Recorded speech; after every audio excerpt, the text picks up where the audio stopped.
Réconcilier ville et campagne, c'est possible grâce à la méthanisation. Près de Thouars, une usine produira ses premiers kilowattheures en juin prochain. Elle a commencé sa chauffe aujourd'hui, accueillera le public demain. Anne-Marie Bayarger et Stéphane Bourrin nous expliquent comment ça marche. Ces vaches laitières sont en train de s'alimenter et le méthane de leurs excréments va faire tourner les turbines de l'usine de méthanisation située à quelques kilomètres de leur étable. Produire de l'électricité grâce au méthane, une idée rentable pour Thierry de Sèvres. Il travaille sur ce projet depuis 2005 avec 60 autres agriculteurs.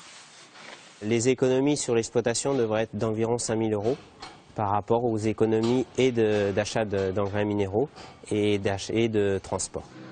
Cette unité de méthanisation la plus importante de France prend forme. Actuellement en test, elle va pouvoir transformer 80 000 tonnes par an de fumier, de lisier et de déchets agroalimentaires.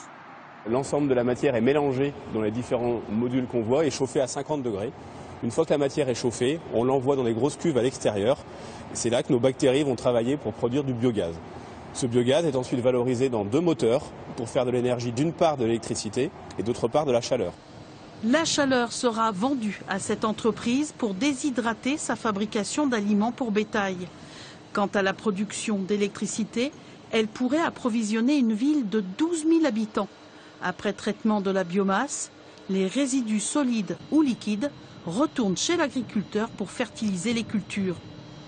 Les fertilisants vont servir soit en épandage de printemps, juste avant des cultures de printemps, ou alors aussi en épandage de printemps sur des parcelles en blé. Donc déjà sur une végétation poussée, à un stade où la plante a besoin d'éléments fertilisants.